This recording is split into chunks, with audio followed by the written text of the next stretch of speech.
Black Horse Regiment, the 11th Armored Cavalry Regiment, brought a new look to Vietnam.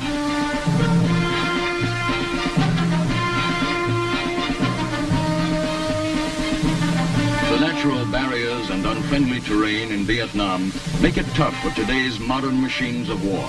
But surprisingly, American mechanized units have surmounted these obstacles through ingenuity and sheer determination.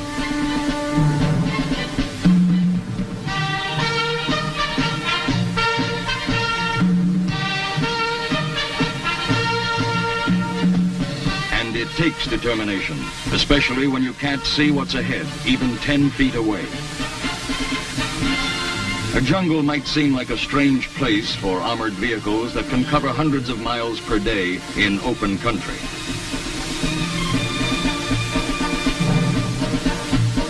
Yet when the enemy can be anywhere, armor means a lot to the foot soldier. Armor helps the soldier beat a path. Armor means firepower, that extra wallop that keeps the enemy from concentrating his forces.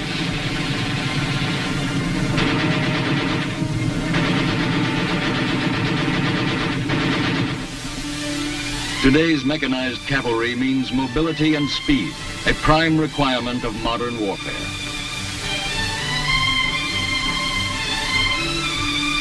Since their arrival in Vietnam, the cavalry troopers of the Black Horse Regiment have built a proud record of accomplishment while fulfilling their military missions. Under unique battlefield conditions never before encountered by mechanized ground forces, they built a record of leadership, of ingenuity, spirit, and valor that will always live in the annals of the 11th Armored Cavalry in Vietnam.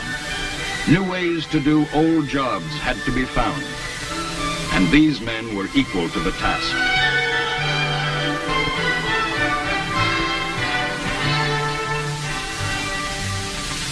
The 3rd Corps area where the regiment was assigned contains the capital of South Vietnam, Saigon, important cities such as Binh and the Rice Bowl provinces.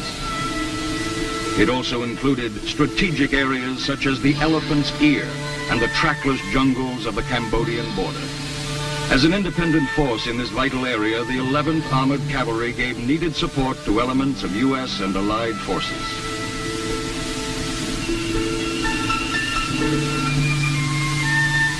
Immediately after arrival at the port of Vung Tau in September 1966, the regiment moved to the important headquarters base of Long Binh for staging. Then onward to Xuan Loc and the creation of its own base camp. The regiment was welcomed by General Creighton Abrams, later commander of all U.S. forces in Vietnam. He discussed equipment and organization with Colonel Cobb, the regiment's first commander in Vietnam. At the conclusion of his welcoming visit, General Abrams was impressed with this vital new fighting team. The familiar armored personnel carriers had been beefed up for the counterinsurgency mission in Vietnam. Each vehicle was fitted with 2 additional machine guns, and modification of armor gave crewmen greater protection.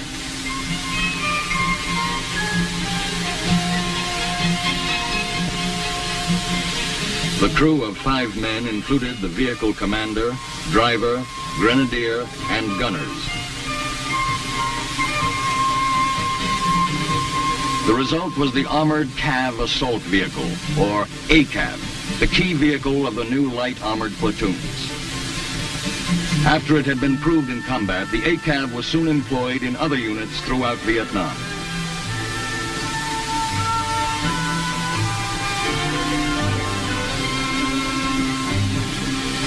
Heavier armor, typified by the M48 tank, provided each squadron with a big punch.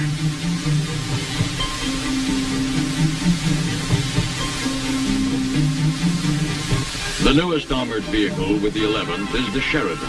It mounts a 152mm gun, which also launches the Shillelagh missile.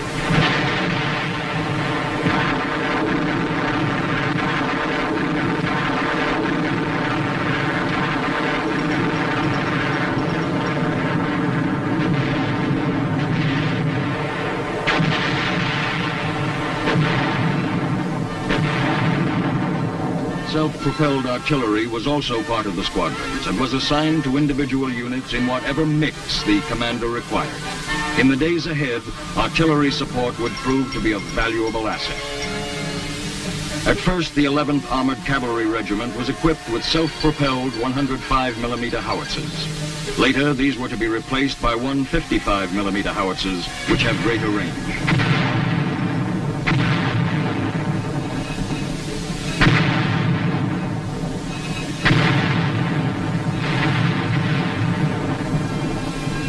The regiment became a completely mobile reconnaissance and striking force. They became the only freewheeling armored unit of its kind in combat in Vietnam.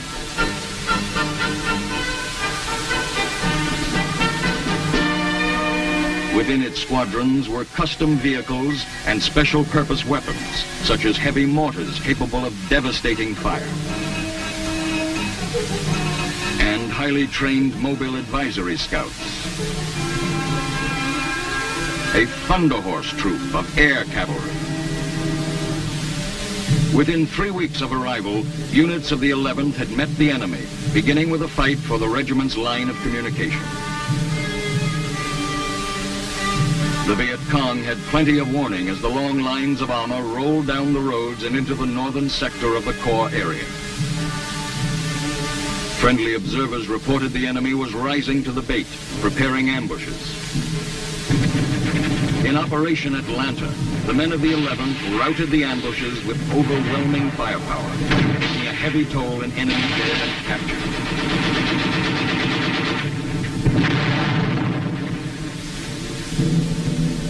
Many of the enemy's weapons were seized. Best of all, the Viet Cong learned respect for the regiment at the outset.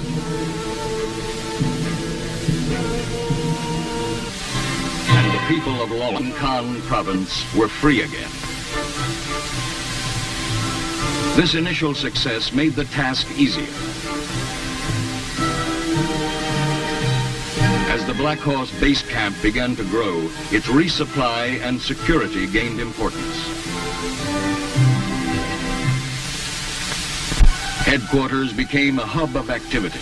Everywhere the camp was being developed into a comfortable main base, even though a large part remained under canvas.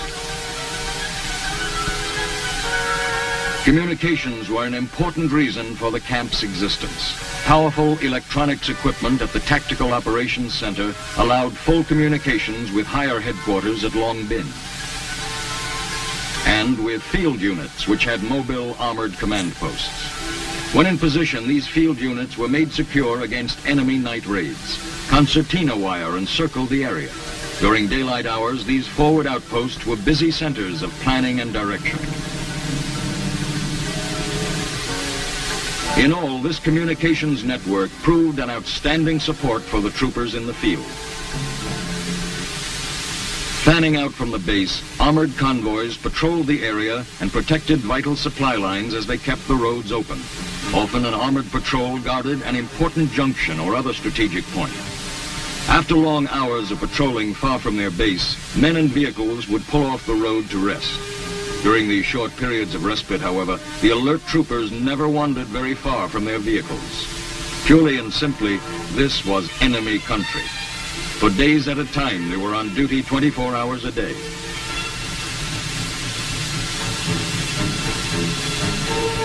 But they never dropped their guard, and it was mighty hard for Charlie to disturb the peace. In January 1967, Operation Cedar Falls swept the Iron Triangle area northwest of Saigon, a long-time enemy hideout. The 11th Armored Cavalry acted as a pushing force, beating the bushes for the enemy, driving them into a waiting blocking force composed of main U.S. and Allied forces. It was a tough, dangerous job, much of it in country where a man could not see the front of his vehicle from the driver's seat. Mile by mile, the men of the Black Horse Regiment helped flush the VC out of their tunnels. They found everything and anything which the enemy could use to carry out his mission.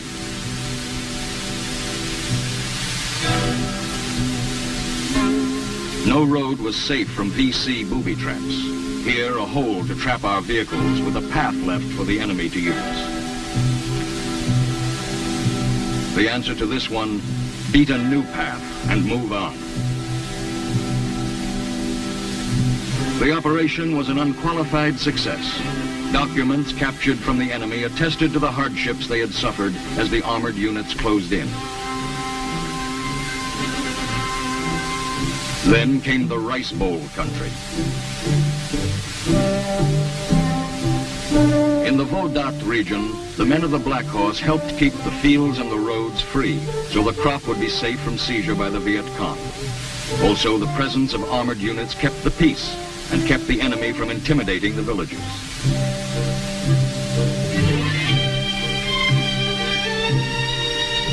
Bridges launched by armored vehicles were often laid down to keep traffic flowing. Flash flooding of small streams washed away the crude, locally built bridges, and buses were unable to make their scheduled destinations. The military bridges helped speed them on their way.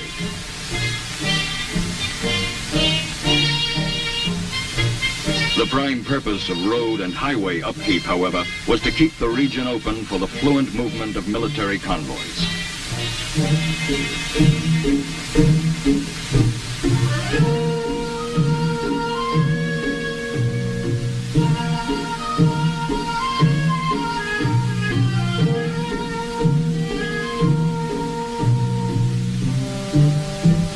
Here in the Vung Tau region, this scissors bridge was a useful complement to the regiment's armored strength. It could be erected or removed quickly and without any construction work.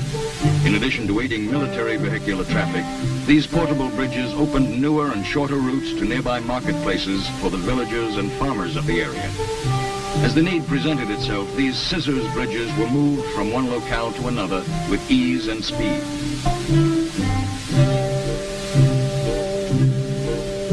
In the province of Tai Ninh, along the Cambodian border in the country called the Elephant Ear, units of the 11th penetrated into terrain previously considered too rough for vehicles. Once again, the men of the 11th Armored Cavalry beat the jungle, pressing forward regardless of terrain. There, in the dense rainforests, they went after the enemy's hiding places.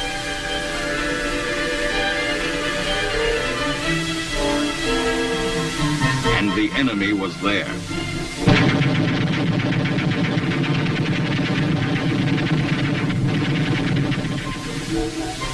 Once again, the assigned mission was accomplished.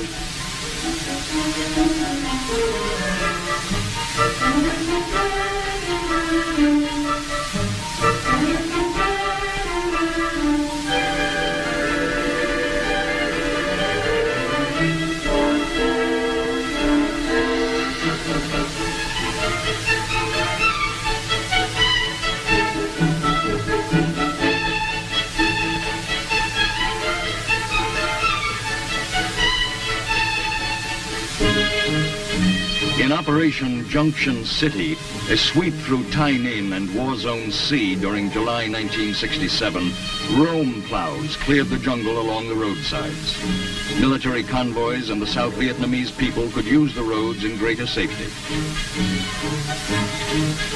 From the air, it was now possible to spot any Viet Cong activity near these vital roadways. Tanks were used to keep the roads open at strategic points, firing to keep the enemy off balance.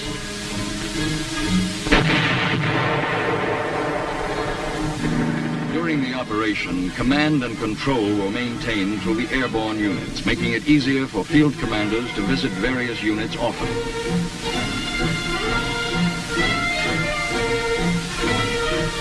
The air cavalry troop of the regiment, known as Thunder Horse, had its own helicopter gunships and transports. Forward air controllers performed effective liaison between the Air Force and our armored units. By August 1967, Black Horse Base Camp was well established and offered the returning troopers many of the comforts of home.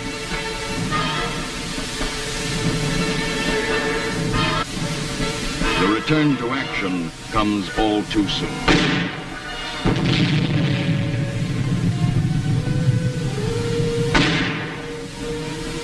with the almost unbelievable complication of trying to fight a war in which both friends and enemies might be found in the same general area, extreme accuracy is a must when firing heavy weapons.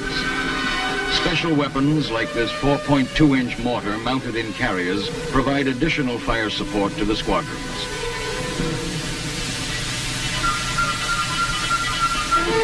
Fire! But it isn't all fighting. Men of the 11th Cav worked closely with soldiers of the South Vietnamese Army to help train local cadre in self-defense. The maintenance and use of field communications equipment was one of the primary training courses.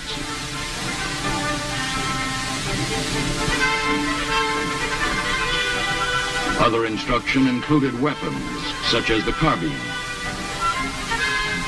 Drills for crews serving mortars soon familiarized the Allied soldiers with these weapons. And as we worked with them, the ARVN soldiers gained confidence.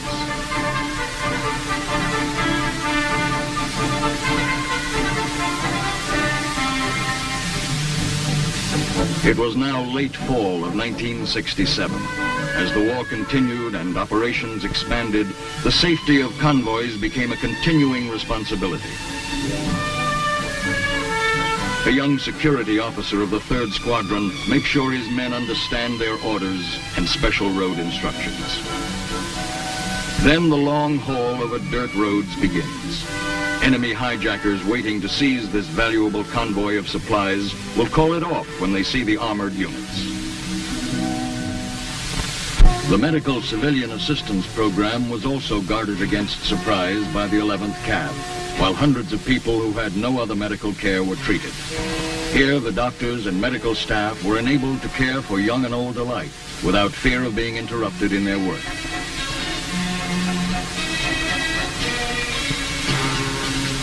In Operation Santa Fe, the 11th worked with the Australians who learned to use the American equipment. The Aussies handled the American armor like veterans.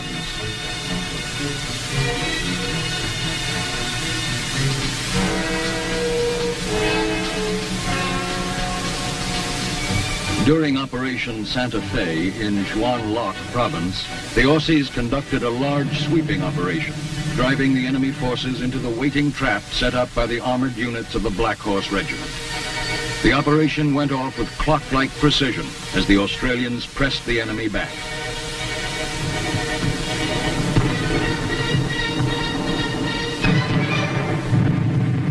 Armored flamethrowers were used to clear tree lines and suspected enemy positions.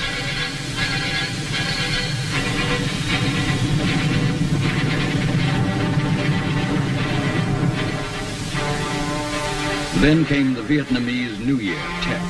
The enemy chose this occasion to unleash well-coordinated attacks in several areas of the Republic. Everywhere, the Viet Cong were met with counterattacks.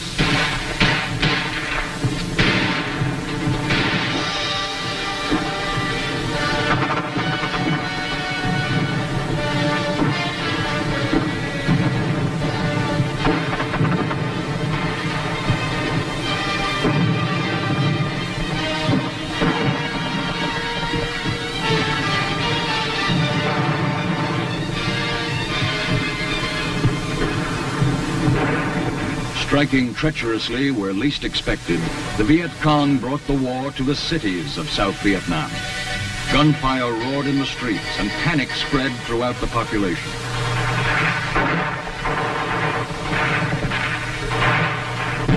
The 11th Cav rose to the challenge, and in a lightning-fast road march from the area near Cambodia, raced to the defense of the embattled cities. There they supported the ARVN troops, cutting off enemy escape routes. The city of Binh Hoa was secured by the armored assault of the 3rd Squadron, in which the enemy was routed in house-to-house fighting.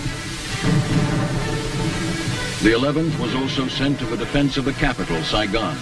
Large areas of the capital's residential section had been laid to waste by concentrated Viet Cong rocket attacks and mortar bombardment. The people, displaced, wandered aimlessly through the district. In the midst of all this, the fighting continued as military police patrolled the city.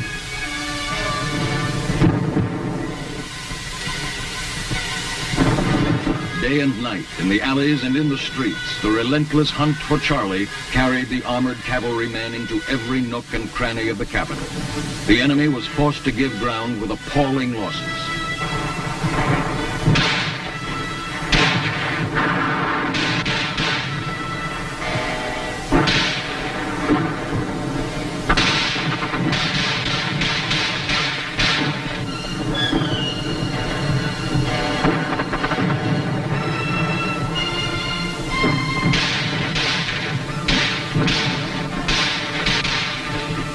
The Arvin forces distinguished themselves during the Tet campaign, acting aggressively to free their cities.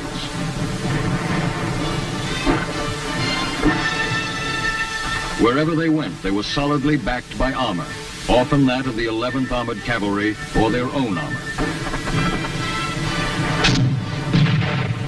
A few days after the initial attacks, the Arvin began to retake and free the cities.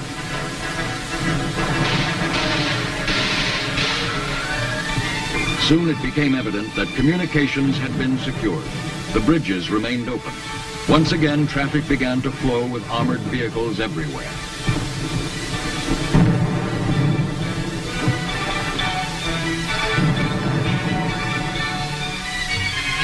The Cholan area, the so-called Chinatown of Saigon.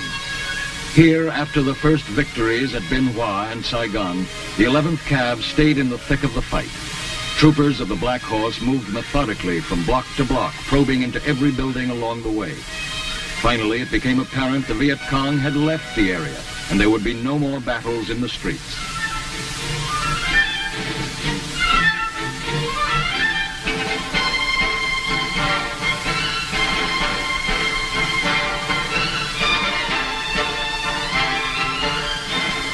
As the cities were pacified and the people could begin to pick up the blasted pieces of their lives, the Valorous Unit Award was granted to the 11th Armored Cavalry Regiment by the Secretary of the Army. In part, it said, the 11th Armored Cavalry Regiment was a major factor in eliminating the enemy threat.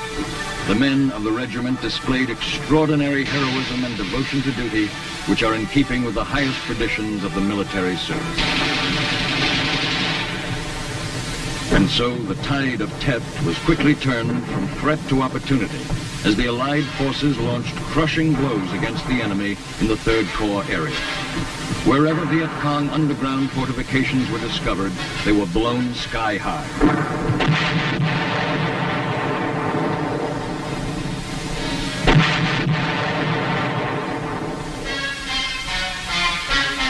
In Operation Viet Cong, which means resolve to win, the men of the Black Horse, together with the 25th Arvin Division, moved northwest of Saigon.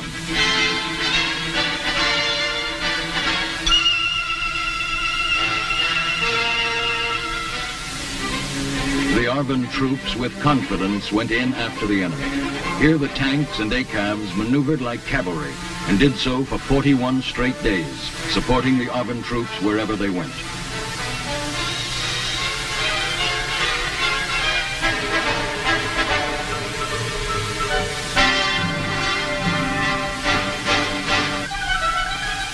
There was a lot of hard, dangerous work ferreting out the Viet Cong. The enemy, long in control of this area, had over a period of years burrowed into the earth, creating a labyrinth of underground fighting and sleeping positions. Searching through this complex was not only difficult, but time-consuming.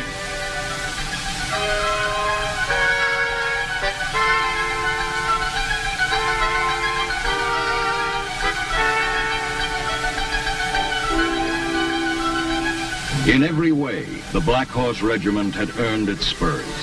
By early spring 1968, the Black Horse insignia, granted under fire in Vietnam, became a symbol of valor.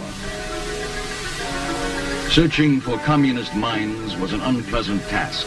In order to maintain regular convoys, the roads were checked by minesweeping teams every day. The enemy, operating under cover of darkness, would plant mines along the most heavily traveled roads, despite the best efforts of our patrols. A portion of the road safe today was unsafe tomorrow. Almost every minesweep uncovered something lethal. A Chinese communist 20-pound mine, big enough to blow the tracks off an ACAV. Once uncovered, these mines were destroyed by demolition experts using charges of plastic explosives.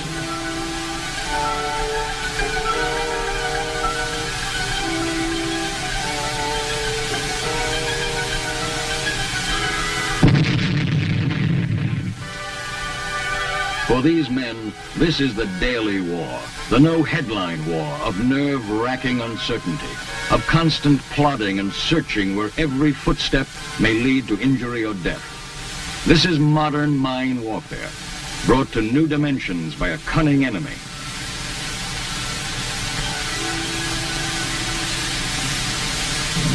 Despite everything, however, the 11th Armored Cavalry continues to forge ahead. In a land where even the earth itself fights against men and machines, the vast logistics of maintenance and repair keep them rolling. In the open country,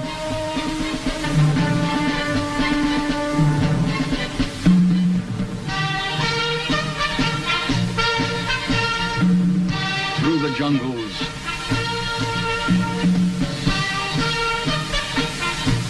and in the cities. Throughout the 3rd Corps area, or wherever they are needed, the men of the regiment fight on for freedom with the help of armored mobile firepower.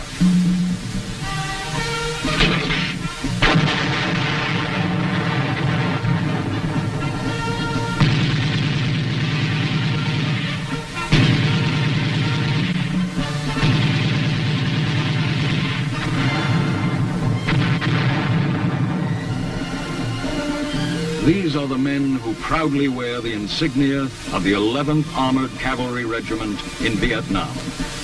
Symbol of valor, the Black Horse patch.